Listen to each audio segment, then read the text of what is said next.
All right, 8 years after it was first announced, on Wednesday, AGL will begin the 10-day process to shut down the Liddell Power Station near Muswellbrook in New South Wales. When the plug's pulled, New South Wales will shut down the power of 10% of their supply to our most populous state. The Australian Energy Market Operator insists supply is not at risk.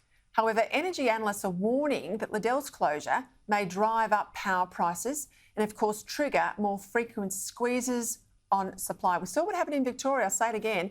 They said nothing to see here. We could shut down the Hazelwood Power Station in Latrobe Valley and it'd all be okay. Power prices, wholesale power prices, nearly doubled. So what's really going to happen?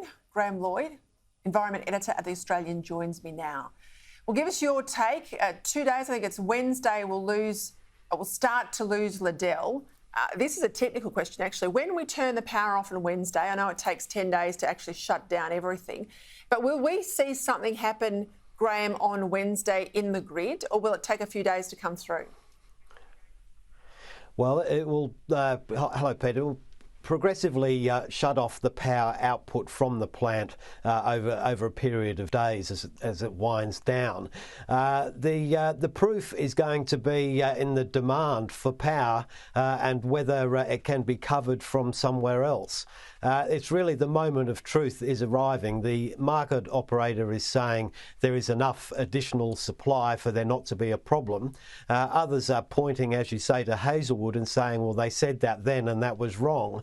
At the end of the day, we're going to be more dependent on the weather and connections to other states. New South Wales has been a net importer of electricity, and that situation is just going to become more acute. So there's two issues there. There's the supply issue, so will we have supply issues once we lose Liddell?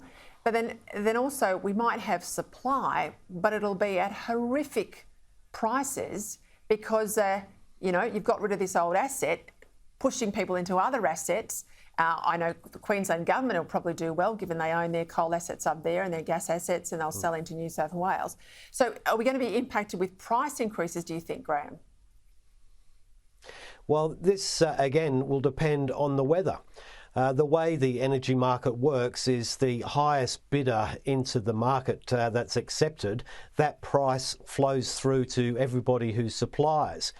When you reduce the options to feed power into the system, then it becomes more expensive.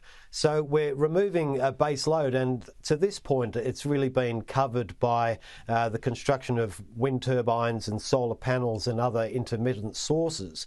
So what you're left with is sort of peaking gas at very high gas prices because they're not widely available, and those that were promised haven't been delivered.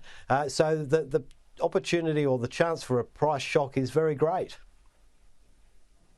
Yeah, and of course we're doing, you've got to wonder how stupid these clowns are, because we're doing it over winter when the heating demands are going to be there and we haven't got the hours of sunlight we have perhaps at other times of the year.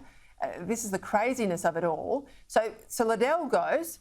Two questions here. One, what happens to that site? There was talk of a giant battery. There was an application too, I think, from Liddell to basically blow the site up. And also, now that we're having this come to Jesus moment with Liddell, are we going to use this to go hard on the issue of Eraring? Because that's 25% of New South Wales power. That's going to be shut down in 2 years' time. What's the solution there? Well, that's a very good question that must be concentrating people's minds, and they'll be looking very much at what the situation is going to be with Liddell closing. In terms of the supply, it really is an unknown quantity. The big lesson to be drawn from it is, although we've been talking for years and years about the fact that this will happen, everything that was promised to replace it hasn't eventuated. So there's long delays there. There's other reports out today saying the cost of building replacements and including the big renewable energy projects is going to be up to 40% more than was promised. So that throws the whole transition into a whole different relief.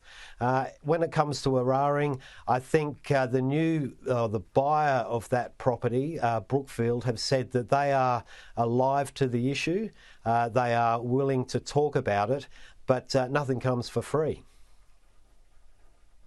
Yeah, goodness me. I tell you what, it seems like a train wreck every night we talk about it. It just gets worse. Thank you very much, Graham Lloyd.